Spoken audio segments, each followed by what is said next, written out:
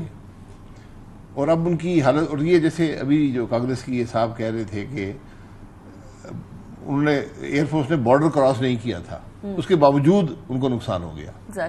تو اب اس کا مطلب یہ ہے کہ ہندوستانی فضائیہ تو وہ ہوا میں آنے کے اب قابل نہیں رہی. ان کے چیف مان رہے ہیں اس بات کو, آئی ایف کے. جی یہی کہہ رہے ہیں. تو اب ان کے پاس, جب آپ کے پاس فضائی برتری آپ لوز کر جائیں تو پھر آپ کی بری افواج بھی موو نہیں کر سکتے. صحیح بات. اس لیے اب انڈیا کوئی ایگریشن کرنے کی پوزیشن میں نہیں ہے, کیونکہ ان کی جو ایئر فورس ہے وہ اب بارڈر کے قریب بھی نہیں آئے گی, ان کو 150-200 کلومیٹر دور رہنا پڑے گا. اچھا اب صاحب کچھ لوگ یہ کہہ رہے ہیں کہ کیونکہ انڈیا کو آپریشن سوئفٹ ریسورٹ میں 2019 کے اندر ان کے جہاز گرائے ہم نے, ابھینندن آ گیا, پھر وہ تو ایک واضح ثبوت تھا, اس کے بعد اب کی بار بھی 6 جہاز ہم نے گرا دیے ہیں, تو ناؤ ان کو ایک اضطراب ہے کہ ہم کس طریقے سے بدلا لیں. تو آپ فرما رہے ہیں کہ وہ دوبارہ واپس نہیں آئیں گے, لوگ کہہ رہے ہیں کہ نہیں. وہ دیکھیں وہ اور بات تھی, اس میں ان کا ایک پہلے انہوں نے لائن آف کنٹرول کراس کی تھی, اور انہوں نے آ کر پاکستان کے اندر سے انہوں نے بامبز مارے تھے.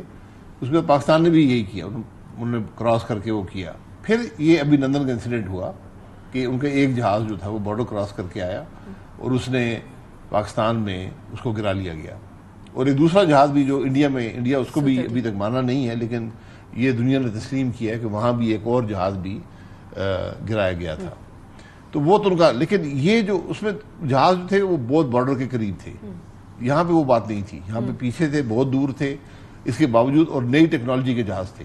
اس وقت جو یہاں پہ آیا تھا وہ بہت پرانا جہاز تھا, جی MiG 21, وہ 50 سال پرانا جہاز تھا. ابھی تو ہم نے ان کے 3 رافیلز گرے. جی اب ان کے رافیل بھی ایک SU-30 گرا تھا جو اس وقت ایک لیٹسٹ جہاز تھا.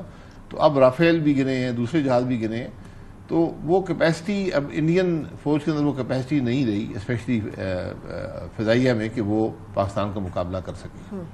تو اس لیے انہیں اب باتیں بہت کریں گے, مودی صاحب بہت سے جلسے بھی کر رہے ہیں, لیکن وہ باتوں تک ہی رہے گا معاملہ. As a former prime minister, as the head of government of Pakistan آپ نے ٹائم گزارا ہوا ہے. ایک تو پاکستان کے لیے پوسٹ 10th میں اور پری 10th میں پاکستان کے ایٹیٹیوڈ میں کوئی تبدیلی آنی چاہیے, اس سینس میں کہ وہ جس طریقے سے اپنے معاملات کو, اندرونی معاملات کو ڈیل کرتا ہے, بیرونی معاملات کو ڈیل کرتا ہے. جی بالکل, یہ آپ کے پاس ایک موقع ہے. آپ کو اس وقت دنیا میں ایک نیک نامی حاصل ہوئی ہے. اس میں ہندوستان کو ایک حملہ آور کے طور پہ دیکھا گیا, اور آپ کو اپنا دفاع کرتے ہوئے دیکھا گیا, اور ایک کامیاب دفاع کرتے ہوئے دیکھا گیا. تو آپ نے اس کو استعمال کرنا ہے. اور انڈیا نے دوسرا جو ایگریشن کیا ہے, ایک تو سیلین ٹارگیٹس کی, دوسرا انہوں نے جو پانی کی بندش کی بات کی ہے, ٹریٹی توڑی, سسپینڈ کر دی ہے, اس کو دنیا اچھی نظر سے نہیں دیکھتی. اور میرے ذاتی خیال میں ایک اور ایلیمنٹ جو ہے ہندوستان کا, وہ اس کا اور اسرائیل کی جو رشتہ ہے. اس وقت اسرائیل کو پوری دنیا اچھی نگاہ سے نہیں دیکھتی, جو ظلم وہ غازہ میں پچھلے 18 مہینے سے کر رہا ہے. اور آج اسرائیل ہندوستان کے ساتھ کھڑا ہوا نظر آتا ہے, اور ہندوستان اسرائیل کے ساتھ کھڑا ہوا نظر آتا ہے. تو یہ ایک اور بہت بڑا نیگیٹو ایسپیکٹ ہے جو انڈیا آج فیس کر رہا ہے. ایکچولی ایک انڈین پائلٹ نے جو ویڈیو پوسٹ کی تھی سوشل میڈیا میں, اس میں ایک اسرائیلی پائلٹ موجود تھا وہاں, یہ اوسنٹ کے ذریعے اور سوشل میڈیا کے پر بھی آ گیا. ان کے تعلقات ہیں. اب اس ساری سچویشن کو کنسیڈر کرتے ہوئے کیا دنیا یہ الاؤ کر سکتی ہے کہ کوئی ملک جو کہ اپر سٹریم پہ بیٹھا ہو وہ لوور سٹریم والے ملک کا پانی بند کر دے؟ یہ تو ایک پینڈوراز باکس نہیں کھول دے گا پوری دنیا کے اندر کہ کوئی بھی ملک جو اپر سٹریم پہ بیٹھا ہے وہ کسی بھی ملک کا پانی بند کر دے, نائل ریور ہو جو مرضی. بالکل یہ ایک بات ہے, اور جو آج چیئرمین جوائنٹ چیف اسٹاف نے جو بات کی ہے بالکل درست ہے کہ یہ ایکٹ آف وار ہوگا. اگر وہ پانی بند کرنے کی کوشش کرتے ہیں یا ڈائیورٹ کرنے کی کوشش کرتے ہیں تو یہ ڈیفینیٹلی ایک ایکٹ آف وار ہے, اور پاکستان جسٹیفائڈ ہوگا اس کے خلاف کارروائی کرنے میں. تو یہ ہم نے اپنی پالیسی کلیئرلی ملک دنیا کے سامنے رکھ دی ہے. تو اس لیے ہمیں اب اپنے ڈپلومیٹک ایفرٹس کو اور جو فورم ہے واٹر ٹریٹی کا جو ورلڈ بینک ہے وہاں پر اس کو پرسو کرنا ہے. خواہ صاحب یہ آج کا معاملہ نہیں ہے. This has been going on for a long time and I've heard it from the horse's mouth کہ 2020-2021 کے اندر ہی انڈس واٹر ٹریٹی کا معاملہ شروع ہو گیا تھا, اور اس سے پہلے 2016 اور 2019 کے اندر پبلک سپیچز ہیں نریندر مودی کی کہ انڈس واٹر ٹریٹی کا جو پانی پاکستان میں جا رہا ہے ہم ڈائیورٹ کر کے بھارت میں لے کر جائیں گے. اب شارٹ ٹرم میں تو یہ پاسبل نہیں ہے، لیکن میڈیم ٹرم لانگ ٹرم کے اندر اگر بھارت یہ کوشش کرتا ہے اور ہم نے اس کو ایکٹ آف وار ڈکلیئر کر دی ہے تو how far do you think کہ پاکستان جائے گا ڈپلومیٹک سطح کے اوپر اور لا فیئر کے علاوہ وار فیئر میں اس معاملے پر؟ نہیں، آپ نے دیکھیں جو لا فیئر ہے وہ تو آپ نے لڑائی لڑنی ہے نا، ایبسلیوٹلی، کیونکہ وہ تو اس میں جو موقف ہے آپ کے حق میں ہے، جو قانون ہے وہ آپ کے حق میں ہے، اس میں کوئی دو رائے نہیں ہے. لیکن ساتھ ہی آپ نے یہ بھی کلیئرٹی دے دی ہے کہ اگر انہوں نے یہ کیا تو پھر ہم اپنا کارروائی اسے ایکٹ آف وار ہوگا اور ہم کارروائی کرنے کا حق رکھتے ہیں. تو یہ کلیئرٹی آ گئی اس معاملے میں. جی، اب جو سینٹیمنٹس ہیں انڈیا سے آ رہے ہیں، جتنی پاپولیرٹی گری ہے اس ٹائم پہ مودی کی آل آف اے سڈن، آپ سمجھتے ہیں کہ انڈینز کو بھی یہ بات سمجھ آ گئی ہے that this is only politics, اور کیا ان کی طرف سے کوئی ایسا ری ایکشن آئے گا جو پولرائزیشن ان کی سوسائٹی کے اندر ہے، ان کی طرف سے کوئی ایسا نیریٹیو یا کوئی ایسا ری ایکشن آئے گا کہ مودی کو ہم آنے والے وقتوں میں اقتدار میں نہ دیکھیں؟ جی بالکل، پولیٹیکل ڈیمیج بہت زیادہ ہوا ہے بی جے پی کا بھی اور مودی صاحب کا بھی. تو میرا خیال ہے بی جے پی کی ایک طاقت وہاں موجود ہے، اس کا ایک اپیل ہے، اور اسپیشلی جو انہوں نے یہ ہندوتوا کا جو سلسلہ شروع کیا ہے اس کو، اس کے جو ایکسٹریمسٹ ایلیمنٹس ہیں اس کے بڑے سپورٹ کرتے ہیں. لیکن اس کے باوجود پچھلے الیکشن میں ان کو میجورٹی نہیں مل سکی تھی. تو اب میرا خیال ہے کہ وہ مزید ویک ہوں گے، اور شاید مودی صاحب کی جو پرسنل سیاست ہے، ان کے بھی ٹرم میں 3-3.5 سال رہتے ہیں، وہ بہت متاثر ہو گئی. اور یہ 3-3.5 سال کیسے ہوں گے ہمارے لیے، پاکستان کے لیے؟ دیکھیں وہ زخم چاٹ رہے ہیں، ان کو بے پناہ اس معاملے میں تکلیف ہے اور ہونی بھی چاہیے. ایک بہت ویزیبل شکست ان کو ملی ہے، اور ان کا جو ایک زوم تھا کہ اب ریجنل پاور ہیں، بلکہ ریجنل نہیں بلکہ ایک گلوبل پاور ہیں، اپنے بہت زوم تھا اپنے ہتھیاروں پر، اپنے مسلح افواج پر، وہ ختم ہو گیا. اور وہ سب ریجنل ایشو بھی اب ختم ہو گیا، اب صرف پاکستان پہ فوکس ہے ان کا، اور وہاں بھی بے بسی ہے کہ پاکستان کا کچھ کرنے کے قابل نہیں ہے. الحمدللہ. وَتُعِزُّ مَن تَشَاءُ وَتُذِلُّ مَن تَشَاءُ. بس اب ذرا ہم اپنی کنسالیڈیشن کی طرف آتے ہیں. فتح ہمیں اللہ تعالیٰ کی طرف سے مل گئی، ہمارے اپنے افواج کی محنت کی وجہ سے مل گئی. The leadership, opposition and government both deserve a credit on that as well. لیکن اب ہمیں کنسالیڈیٹ تو کرنا ہے نا، اپنی اکانومی کو تھرائیو کروانا ہے، اور اپنے پولیٹیکل ڈفرینسز کو صرف ڈفرینس آف اوپینین تک رکھ کے سولوشن کی طرف بھی لے کر جانا ہے. وہ ہوتا ہوا آپ دیکھ رہے ہیں؟ دیکھیں، آپ کو ایک گڈ ول دنیا میں بھی ملی ہے. آپ کو ایک ایسا ملک جو اپنا دفاع کرتا ہے، اپنے نیریٹو کو ایکسپلین کر سکا ہے. ایک ملٹری فتح بھی آپ کو ملی ہے. ملک کے اندر بھی ایک یکجہتی کا ماحول ہے. اس کو آپ نے استعمال کرنا ہے. جو ملک کے اندر ایک سیاسی انتشار ہے، جو یہ نفاق ہے، اس کو ختم کرنے کے لیے.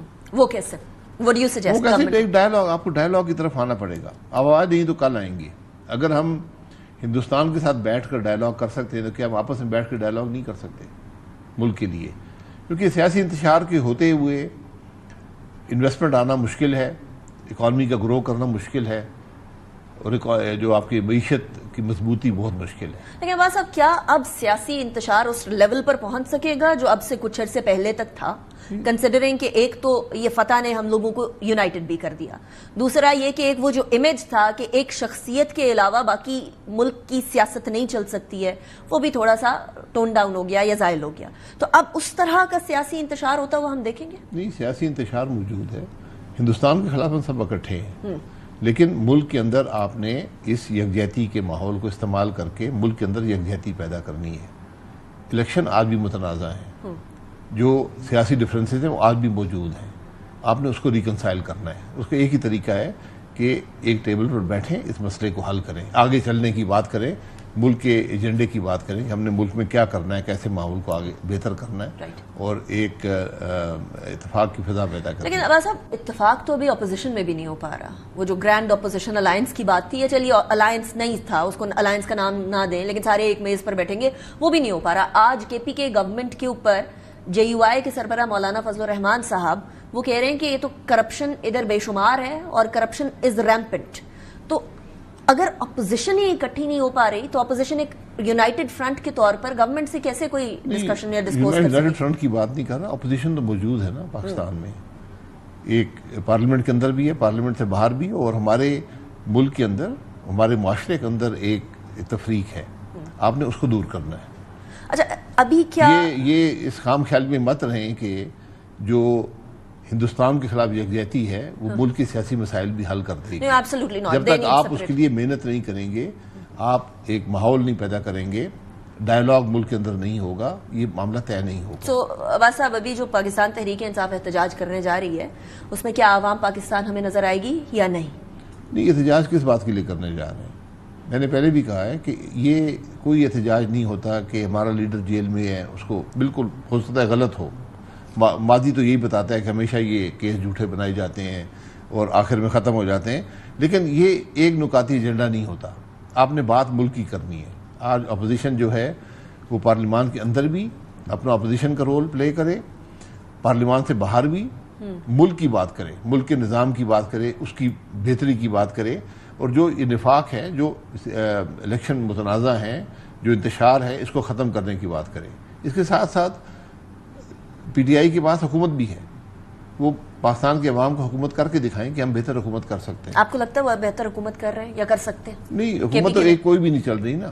اس کے اندر میرا خیال ہے کہ وہ ان کی جو پرفارمنس پچھلے 12 سال میں رہی ہے, اس پر کوئی شخص بھی مطمئن نہیں ہے. تو اگر وہ ایک صوبے میں حکومت نہیں کر سکے تو وہ فیڈرل لیول پہ حکومت انہوں نے جیسی کی نہیں, فیڈرل لیول میں انہوں نے دکھا دی ہے. صرف ان کی خوش قسمتی یہ ہے کہ اس کے بعد جو آئے ہیں انہوں نے ماشاءاللہ ان کی بھی آپ یہ فرما رہے ہیں کہ it's a matter of ان کے دکھ بھی بلا دیے سب. ٹھیک ہو گیا. شاہد Khaqan Abbas sahab, thank you very much for joining me in the programme. Break کی بریک کے بعد علی پرویز ملک صاحب ہمارے ساتھ موجود ہوں گے. See after the break. Welcome back after break. Budget کی تیاری شروع ہو چکی ہے, بلکہ اختتام تک پہنچنے والی ہے. بجٹ آئے گا, ایگزیکٹ عید کے بعد آئے گا, اور صورتحال کیا ہوگی اس کے اوپر چہم گوئیاں بہت ساری چل رہی ہیں. لیکن اس بجٹ میں کچھ ریلیف کی بات ہو رہی ہے اور کچھ بجٹ کے ڈائیورژن کی بات ہو رہی ہے. علی پرویز ملک صاحب ہمارے ساتھ موجود ہیں, وفاقی وزیر ہیں پیٹرولیم کے. اس کے علاوہ obviously اس سے پہلے فائنانس منسٹری کے اندر بھی امپورٹنٹ کردار ادا کر چکے ہیں. علی Parvez Malik sahab, thank you very much for joining me in the programme.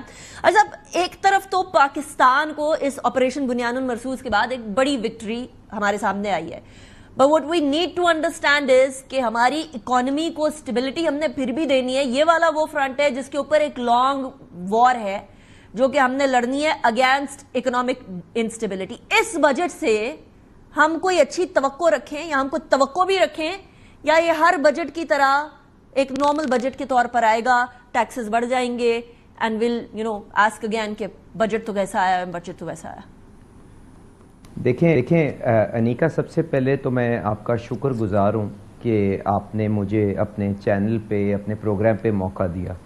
دیکھیں, جو پچھلے 1-1.5 سال کے اندر انیکا ہم نے سفر طے کیا ہے نا, اس کے بعد بڑی مشکل سے بہت بڑی ایک قیمت دے کے ہم نے کچھ حد تک استحکام حاصل کیا ہے.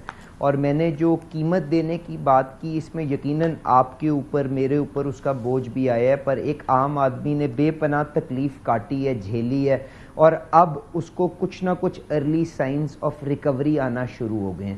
تو 2 بڑے بنیادی پیغامات ہیں جو میں اس بجٹ کے جو بنانے والے ہیں ان کو, اور وزیر اعظم صاحب کی توسط سے میں نے فائنانس منسٹری میں گزارش بھی کی ہے کہ we need to build on what we have achieved. ورنہ آپ جانتی ہیں جس طرح سے تھوڑا استحکام آتا ہے تو پاکستان کے اندر شاید ہم سمجھتے ہیں کہ حالات مستقل بنا کے اوپر بدل گئے ہوئے ہیں, اور ہم دوبارہ ایک ایسے ڈگر پہ چل پڑتے ہیں جہاں پہ ہمیں دوبارہ IMF کے پاس جانا پڑتا ہے. تو since this is the 24th اور دا 25th پروگرام, ہمیں یہ جو اصلاحات کا سفر ہے اس کو جاری رکھنا ہے.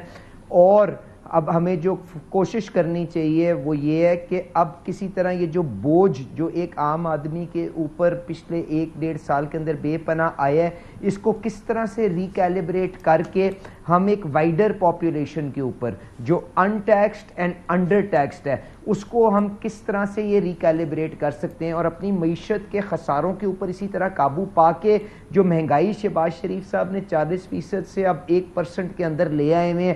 یہ جو ایک مہنگائی جو سب سے بڑا ایک ٹیکس ایک غریب آدمی کے لیے ہوتا ہے کیونکہ اس کی قوت خرید کو وہ تباہ کر دیتا ہے, اس کے اوپر اسی طرح لگام پاتے ہوئے how we have to do the recalibration. And جو پرائیورٹی سیکٹرز جنہوں نے شاید اپنے ہجوم سے بڑھ کے تکلیف کاٹی ہے پچھلے 1 سال کے اندر, تنخواہ دار طبقے, آپ کا ایگریکلچرل سیکٹر, آپ کا ایکسپورٹ سیکٹر, ان لوگوں کو آپ کو پروٹیکٹ کرنا چاہیے. You should not spread yourself too thin کہ آپ سب کچھ ایک ہی دفعہ کرنے کی کوشش کریں, اور اس سفر کو مرحلہ وار آگے لے کے چلنا چاہیے. میں تنخواہ دار طبقے کی طرف تو آؤں گی, بڑا براڈ میسج ہونا چاہیے. میں تنخواہ دار طبقے کی طرف آتی ہوں. علی پرویز ملک صاحب, مجھے پہلے جگہ آپ ریکیلیبریشن کی بات کر رہے ہیں, ایک اور ریکیلیبریشن کی بات میرے پروگرام میں فیصل واڈا صاحب نے کی تھی کہ ڈیفنس بجٹ کو بڑھائیں گے یا بڑھایا جائے گا, تو ایسی کوئی کنفرمیشن یا پھر ریبٹل آپ کی طرف سے؟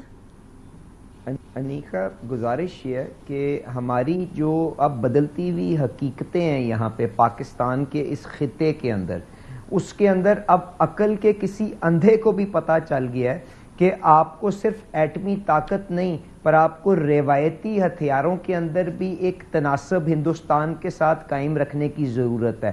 تو اس لیے میں تو آن ریکارڈ ہوں, جب یہ کانفلکٹ جاری تھا کہ اس میں میں نے کہا کہ ہمیں ہر قسم کے وسائل اپنی دفاع کے لیے مہیا کرنے چاہیے, وائل کیپنگ دا خساراز ان چیک. اب وہ کیسے ہوگا؟ اس کے لیے دیکھیں, آپ کو یا تو اپنا ریسورس اینولوپ بڑھانا پڑے گا, یا صوبوں کو جن کی دفاع بھی اسلام آباد کی ذمہ داری ہے, جن کے پاس ایک بہت بڑا وسائل کا حصہ اسلام آباد ٹرانسفر کر کے صوبوں کو دے دیتا ہے, ان کو شاید ایک قدم آگے آنا پڑے گا اور اپنا حصہ اور اس بوجھ کے اندر اپنا کندھا فراہم کرنا پڑے گا. یا اس کو ان اندر وے میں آپ سے گزارش کروں کہ دیکھیں, بہت سے ایسے کام ہیں جو وفاقی حکومت آج اپنے ذمے لیے بیٹھی ہے, پر 18ویں ترمیم کے تحت یہ صوبوں کی ذمہ داری بنتی ہے. میں ایک مثال دے دیتا ہوں, Benazir income support programme, social welfare programme, جو 700-800 ارب روپے کا پروگرام ہونے جا رہا ہے, جو نہایتی اہمیت کا حامل ہے کیونکہ وہ آپ کے کمزور ترین لوگوں کو تحفظ دیتا ہے. بٹ اس میں سے 1% لوگ جو ہیں ریسیپینٹس وہ اسلام آباد کے اندر ہیں, باقی صوبوں کے اندر ہے. تو کیا وجہ ہے کہ صوبے آج آگے آ کے یہ نہیں کہتے کہ جی کہ یہ 700 ارب کا خرچہ ہمیں دے دیں اور آپ جو یہاں سے وسائل نکلیں گے ان کو دفاع کے اوپر استعمال کریں. تو اس قسم کی آپ کو آؤٹ آف باکس تھنکنگ کرنی پڑے گی, اور خطے کا بیلنس قائم رکھنے کے لیے جو ہندوستان نے یہاں پہ جو بیوقوفانہ اور یہ جو اپنی نفرت سے بھری ہوئی جو اپنے اقدامات کیے تھے, ان کا تحفظ دینے کے لیے آپ کو بالکل دفاع کے اوپر انویسٹ کرنا چاہیے. اور مجھے پورا یقین ہے وزیر اعظم شہباز شریف صاحب اس کے اوپر ایک رتی برابر کمپرومائز بھی نہیں کریں گے. 2 points. ایک تو یہ آؤٹ آف سولوشن جو آپ جس کی بات کر رہے ہیں, یہ پاورٹی ایلیویشن والا کہ یہ صوبوں کی طرف جائے اور وفاق اس کو, ایک تو کیا یہ کنفرم ہے؟ دوسرا, آپ کو پتہ ہے اس کے اوپر پولیٹیکل پوائنٹ سکورنگ ہوگی, چاہے وہ صوبوں کی طرف سے ہو یا اپوزیشن کی طرف سے ہو, اس کو کیسے ڈیل کرے گی پھر گورنمنٹ؟ دیکھیں انیکا, گزارش یہ ہے کہ پولیٹیکل پوائنٹ سکورنگ نے ہی ہمیں پچھلے 70 سال میں اس جگہ پہ پہنچایا ہے کہ ہم 1-1 ارب ڈالر کے لیے ہم گڑگڑاتے پھر رہے ہیں, اپنے دوستوں کے آگے, بین الاقوامی اداروں کے آگے ہاتھ پھیلا رہے ہیں. تو it is time that we rise above our petty politics, اور پاکستان کے مفاد میں جو صحیح ہے, جو 18ویں ترمیم کے اندر جو لکھا ہوا ہے, جو صوبوں نے جو IMF کے ساتھ جو نیشنل فسکل اکارڈ کیا ہے اس کی روح کے مطابق ہے. تو اس چیز کے اوپر ہمیں پیش رفت کرنی پڑے گی. یہ چیز انڈر ڈسکشن ہے. Finance minister sahab would be the right person to ask کہ جی اس کے اوپر کتنی پروگریس ہوئی ہے. میں نے آپ سے صرف یہ گزارش کی ہے کہ ہمیں دفاع کے لیے وسائل مہیا کرنے ہیں, اور کیا وہ ایک طریقہ ہو سکتا ہے جس سے ہم ایڈیشنل ریسورس موبلائزیشن ڈیفنس کے لیے مہیا کر سکتے ہیں. But the right answer, the right person would be the finance minister of Pakistan, and I am sure he is working on all these options. Certainly کچھ چہم گوئیاں چل رہی تھی اس پورے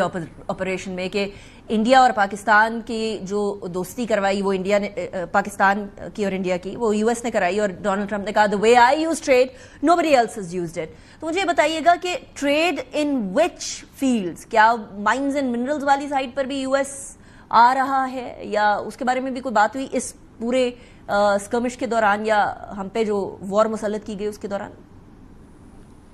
دیکھیں, سب سے پہلے تو میرے خیال سے نہایت ہی جرت مندانہ انداز کے اندر وزیر اعظم شہباز شریف صاحب نے اور فیلڈ مارشل عاصم منیر صاحب نے جب ہندوستان نے ہمارے پہ جارحیت کی تو میرے خیال سے بھرپور جواب دیا, اور جب جواب دیا تو یقیناً ہندوستان کو گھبراہٹ ہوئی اور انہوں نے امریکہ کے ساتھ ریچ آؤٹ کر کے اس معاملے کو رفع دفع کرانے کی کوشش کی.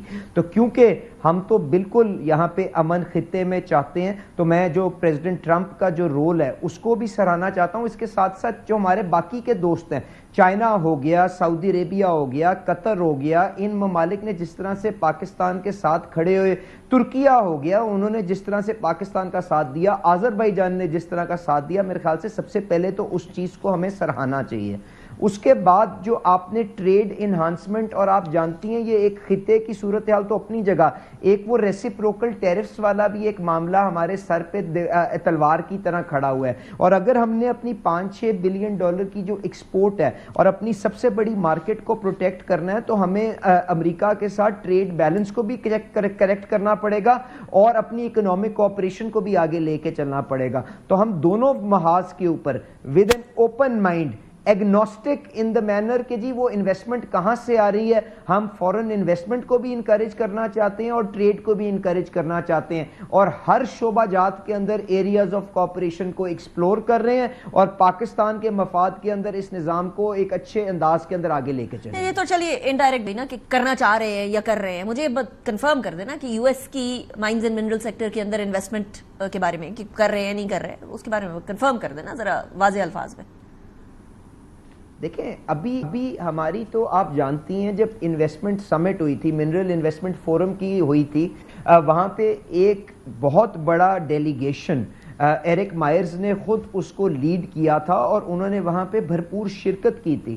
ہم ان کے ساتھ جو آپشنز ہیں ان کو بالکل ڈسکس کر رہے ہیں، اور جس طرح سے ہم نے بیرک گولڈ کے اندر ایک مائننگ کے اندر ایک میکنائزڈ مائننگ کا ایک نیا سٹینڈرڈ طے کرنے کی کوشش کی ہے، اسی طرح ہم چائنا کے ساتھ بھی زنجیانگ مائننگ کے آپ جانتی ہیں سی ای او وہاں پہ وہ بھی آئے ہوئے تھے، ان کے ساتھ مل کے بھی، ترکیہ کے ساتھ مل کے بھی، امریکہ کے ساتھ مل کے بھی ڈیفرنٹ بلاکس کے اندر جو ٹیتھین بیلٹ کی ہے ڈیفرنٹ آپشنز کو ہم کنسیڈر کر رہے ہیں، اور جب اس کے اوپر کوئی اگریمنٹ طے پائے گا میں آپ کے سامنے بالکل پیش کر دوں گا۔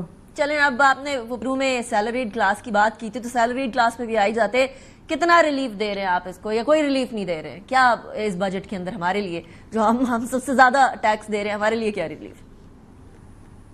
دیکھیں انیکا نے بالکل ٹھیک کہہ رہی ہیں، سب سے بڑا سیگمنٹ جس کو ریلیف دینے کی ضرورت ہے وہ سیلریڈ کلاس ہے، اور مجھے پوری امید ہے کیونکہ کچھ جو اس کے اوپر گفت و شنید جاری ہے اس کا میں بھی حصہ رہا ہوں کہ آپ کو اس کے اندر سبسٹینشل ریلیف اس بجٹ کے اندر نظر آئے گا، اور بلکہ اس حد تک میں نے وزیر اعظم صاحب کو مشورہ دیا، فائنانس منسٹر صاحب کو مشورہ دیا کہ کسی بھی اور طبقے کو ریلیف دینے سے پہلے آپ کو سیلریڈ کلاس کو ریلیف دینا چاہیے، both in terms of allowing the exemption limit کہ اس کو آپ نے کیا 50,000 مہینے سے بڑھا کے اس کو کچھ اور لمٹ کرنا ہے یا اس میں کتنی ریلیف دینی ہے، یا ایک نوشنل سا نمبر اس کے خلاف آپ نے ٹیکس اپنی لوسٹ بیس کے اوپر رکھنا ہے، کیونکہ انیکا ایک جو چیلنج ہوگا وہ یہ ہوگا کہ جب آپ 50,000 مہینے سے اٹھا کے فرض کریں لاکھ روپے مہینے کے اوپر آپ جب اپنی ایگزیمپشن لمٹ کو لے کے جائیں گے تو ایک بہت بڑا عوام کا نمبر آپ کے سامنے آئے گا، تو you also don't want them to go off the tax grid, تو آپ ایک کوئی نامنل سا ٹیکس لگا کے ان کو ریلیف بھی دیں گے، ان کو ٹیکسیشن کی فولڈ میں ریٹرنز وغیرہ بھی جمع کروائیں گے، اور اسی طرح اس کا امپیکٹ ہر اوپر والی سیلریڈ کلاس کے اندر جائے گا۔ اور وزیر اعظم صاحب کی یہ بھی کوشش ہے کہ جو سر چارج لگا ہوا ہے آپ جیسے لوگوں کے اوپر جو کروڑوں روپے مہینے کی تنخواہ لیتے ہیں، جو بڑی بڑی گاڑیاں چلاتے ہیں، جن کے لیے شاید اب مشکل ہو گیا تھا لائف سٹائل مینٹین کرنا، اور وہ 10-10 لاکھ کے نمبر کے حساب سے وہ پاکستان چھوڑ کے جا رہے تھے جس سے ہم ٹیلنٹ بلیڈ کر رہے تھے، ان کو بھی سر چارج کے اندر کوئی نہ کوئی ریلیف دینے کی بھرپور کوشش ہوگی۔ تو انشاءاللہ آئی ایم ہوپ فل، اور اللہ تعالیٰ خیر رکھے آپ لوگوں کو بھرپور ریلیف، جن کی آپ نے آواز بنی ہے، جن کی آپ نے آواز اٹھائی ہے، ان کو ریلیف انشاءاللہ اس بجٹ میں ملے گا۔ یہ ویسے وہ آواز تو ہم بنتے سیلری کلاس کی، لیکن یہ جو بیچ میں آپ نے یہ وہ تنخواہ والی بات کی نا کروڑوں، یہ مجھے بھی ذرا بتائیے گا کہ کون اور کس کی اور کہاں ہے، تاکہ ہمیں بھی پتہ چلے، ہمارے علم کے اندر بھی ذرا اضافہ کیجیے گا instead of just throwing a number there. لیکن ایک طرف تو وہ والی مائننگ ہے نا جو آپ سنبھال رہے ہیں، لیکن ایک اور مائننگ ہے جو کہ کرپٹو کی مائننگ ہے، اور اب ہم کرپٹو کرنسی کی طرف آ رہے ہیں۔ کرپٹو کرنسی کاؤنسل بن گئی پاکستان کی، اور دنیا بھر سے انویسٹمنٹس کو ہم لوگ ادھر لے کر آ رہے ہیں۔ پھر ایک کیپیسٹی سرچارج ہے جو ہمارے گلے ڈال دی جاتی ہے، صارفین کے گلے ڈال دی جاتی ہے، وہ بھی اس طرف چلی جائے گی کہ ایٹ لیسٹ 2000 میگا واٹ کی جو بات ہو رہی ہے وہ بھی اس طرف چلی جائے گی۔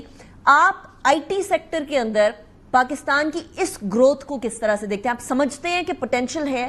آپ سمجھتے ہیں کہ یہ جو پاکستان ایک دم سے ساؤتھ ایشیا کے اندر کرپٹو کے حوالے سے ابھر کر آیا، جس کے اوپر انڈیا بھی اس ٹائم پر خبریں چلا رہے ہیں, they're kind of threatened by it. How do you see it? آپ کی نظر میں وہ کیسا؟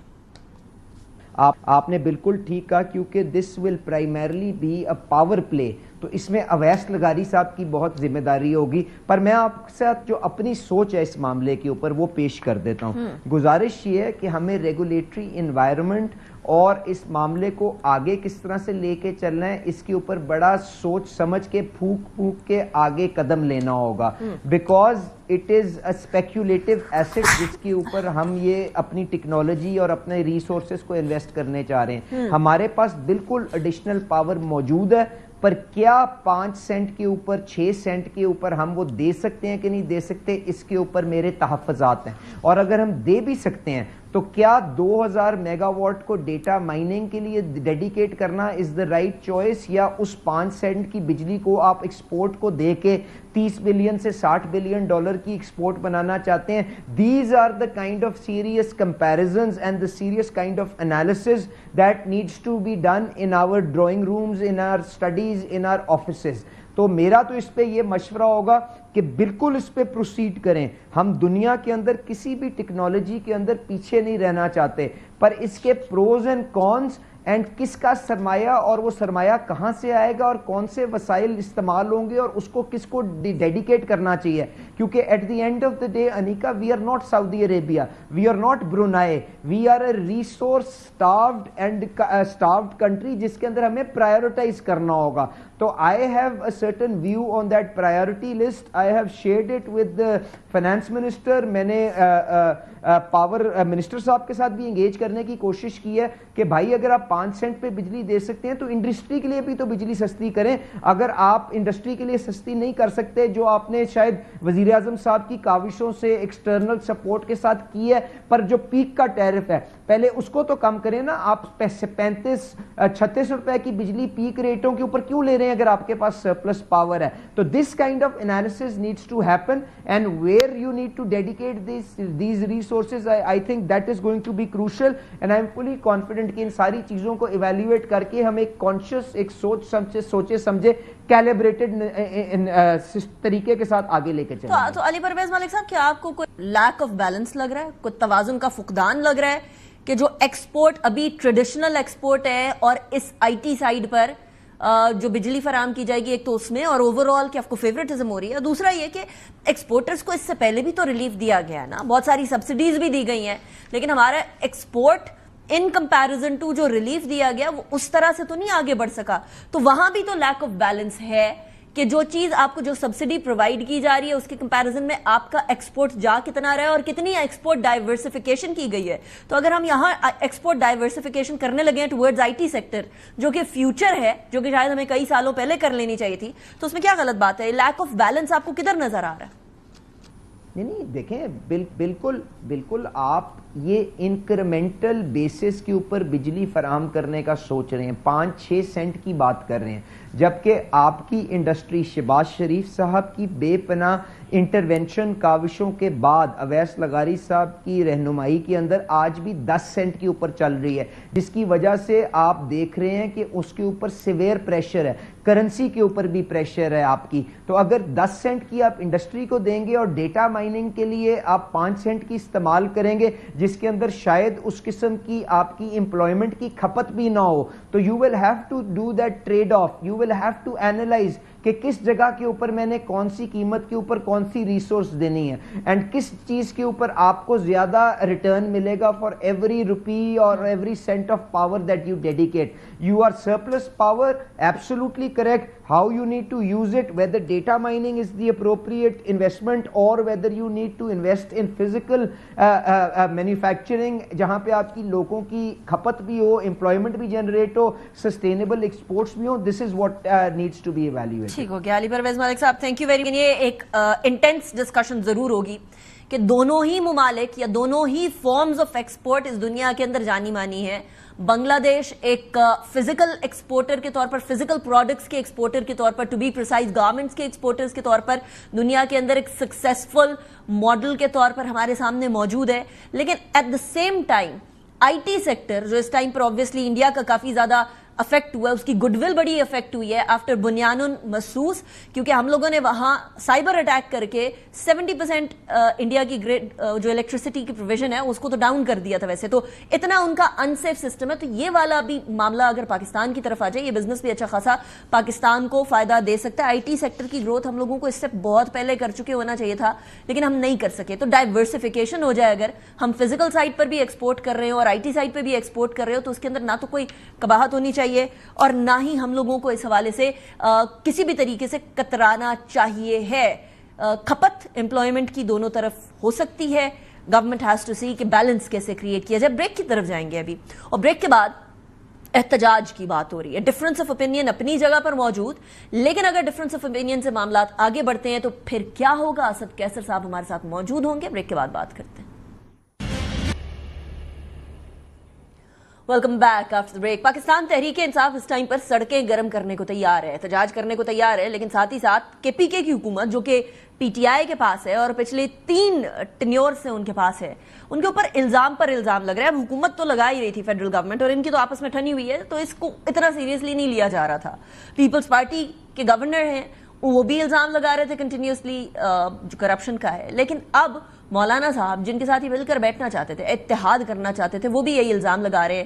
اس حوالے سے گفتگو کرنے کے لیے ہمارے ساتھ اسد کیسر صاحب موجود ہیں, سابق اسپیکر ہیں قومی اسمبلی کے اور پاکستان تحریک انصاف کے سینئر رہنما بھی ہیں. Asad sahab, thank you very much for joining me in the programme. Asad, before I ask question, میں مولانا صاحب کا ایک کلپ چلوانا چاہ رہی ہوں, وہ آپ پلیز ملاحظہ کریے گا اور پھر اس پہ بات کرتے ہیں. اس صوبے میں کرپشن اس وقت تک ختم نہیں ہو سکتی جب تک کہ یہاں جمعیت علماء اسلام کی حکومت نہیں ہو. پیپلز پارٹی کا احتجاج اس لیے نہیں کہ کرپشن کیوں ہوئی ہے, بلکہ اس کا احتجاج اس بات پر ہے کہ ہمارا ریکارڈ کیوں توڑا گیا ہے.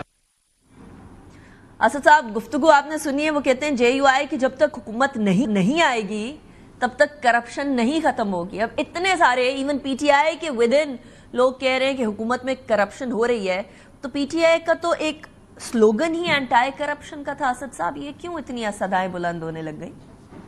دیکھیں, سب سے پہلے بات یہ ہے, اگر کسی کے پاس کوئی ثبوت ہے تو نیب میں چلے جائیں, اور دیگر بھی ہمارے جو ہے نا اینٹی کرپشن کا ادارہ بھی ہے, وفاق کے پاس. آپ کو پتہ ہے وفاق تو ایف آئی اے سارے اس کے ماتحت ہے, تو پھر کیوں کیس نہیں بناتا؟ دیکھیں, یہ ایک پرسپشن بنا رہے ہیں, اور مجھے یہ لگ رہا ہے کہ یہ صوبائی حکومت کے خلاف جو ہے نا کوئی گراؤنڈ بنا رہے ہیں, اور صوبائی حکومت کو ڈیسٹیبلائز کرنے کے لیے یہ کوئی منصوبہ بندی ہو رہی ہے.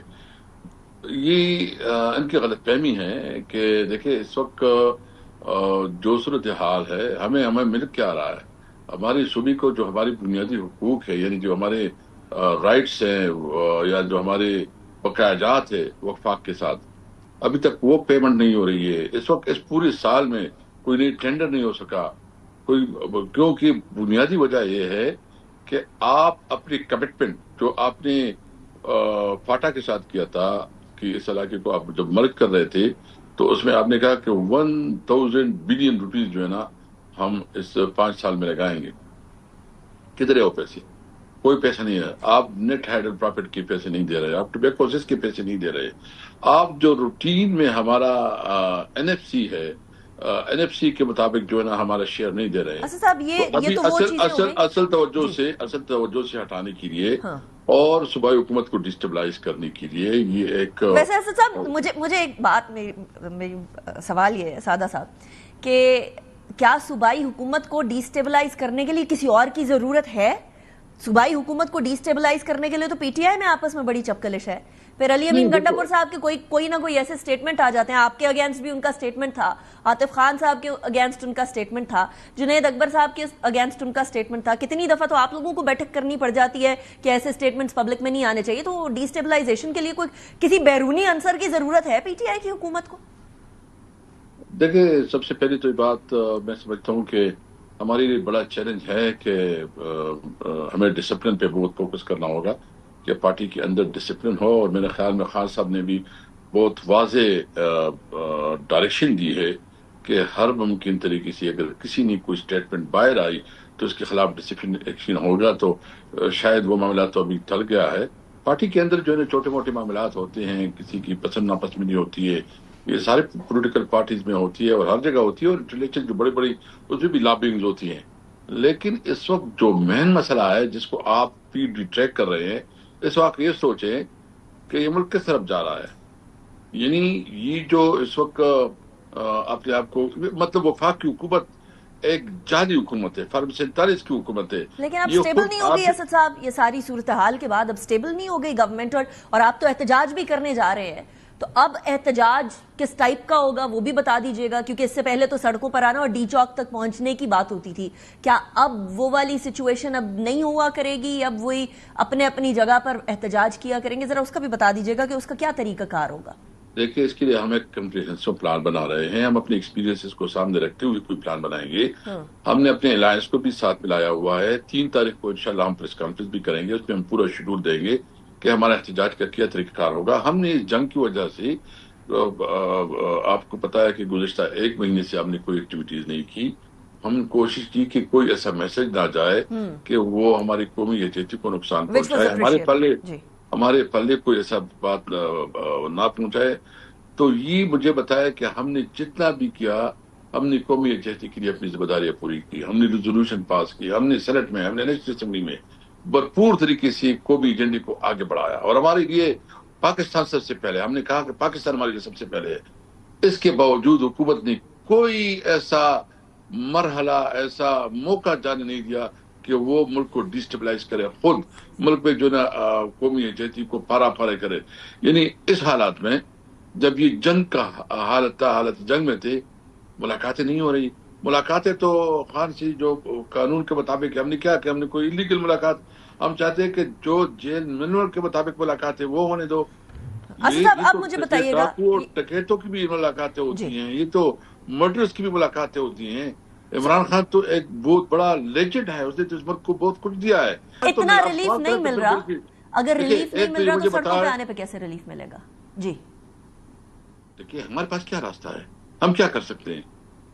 مطلب ہم تو رونا رو سکتے ہیں نا, آواز اٹھا سکتے ہیں نا, ہم بات کر سکتے ہیں. تو کوئی بڑی ٹینٹ نہیں ہے کہ بندوق اٹھائے. ہم عدالت سے انصاف مانگتے ہیں. اگر عدالت ہمیں انصاف نہ دے اور عدالت میں جو ہے نا ہمیں احساس ہو, ہم تو چاہتے ہیں کہ عدالت اپنی اصلی ڈیوٹی پہ آئیں. دیکھو, میرٹ کے مطابق سارے کیسز ہوں. یعنی جتنی کیسز اس وقت بنے ہیں اس میں کوئی میرٹ نہیں, کوئی بنیاد نہیں ہے. اچھا, عمر ایوب کے خلاف ابھی یہ کر رہے ہیں, چلو عمر ایوب کے خلاف جو نے کوشش کرے کہ یہ عمر ایوب کو اسمبلی سے نکالے, تو کیا پی ٹی آئی اس میں کمزور ہوگی؟ کیا عمران خان اس سے جو ہے نا کوئی کمزوری دکھائے گا؟ ویسی یہ اسمبلی کی کیا پوزیشن رہ گئی ہے, یہ تو شورا سے بھی کمزور اسمبلی ہے.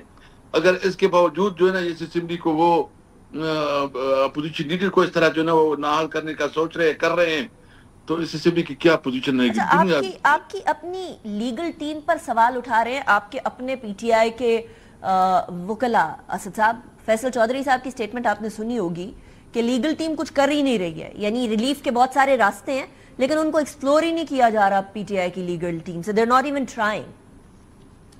میں نے اس کی بات نہیں سنی ہے, لیکن میں سمجھتا ہوں کہ نمبر 1 بات یہ ہے کہ ہم صرف انصاف چاہتے ہیں, میرٹ کے مطابق انصاف چاہتے ہیں. یہ ملک اگر کسی کی باپ کی جاگیر ہے تو پھر اس کو اپنے جاگیر بنا لے, یا اس ملک کو قانون اور آئین کے مطابق چلنا ہے تو اس کو قانون اور آئین کے مطابق چلنا چاہیے. اور یہ سمجھتے ہیں کہ ہمیں اس کے لیے چیلنجز ختم ہو گئے ہیں, اور یہ جو ہے نا صوبائی حکومت کو ڈیسٹیبلائز کریں گے اور یہاں کچھ ایم این ایس کو نکالیں گے تو ہم سارے نکل جائیں گے نا. مطلب یہ دیکھیں, یہ کیا دنیا میں تماشا لگائے گا؟ یعنی ہم نے جو ذمہ داری دی ایک ریسپانسبل پولیٹیکل پارٹی کی, ہم نے پوری ذمہ داری دی, پوری کی. اب اگر اس قسم کا یہ حرکتیں کریں گے کسی کو اور یہ دماغ جیلوں میں ڈالے, بے شک ڈالے, کیا ہو جائے گا؟ ان کی تسکین ہو جائے گی, کر لے تسکین. ہم نے جیسے جیل ویسے بھی گزاری ہے. یہ جو نااہل کرتے 100 دفعہ نااہل کرے, کیا اللہ حق نہیں ہے؟ کیا انصاف کا دن نہیں آئے گا؟ رائٹ. اسد صاحب, thank you very much for joining me in the program. It was a pleasure having you in the show. اسی کے ساتھ شو کو اختتام کی طرف لے کر جاتے ہیں. اپنا بہت خیال رکھیے گا. انیکا نثار کو اجازت دیجیے. اللہ حافظ.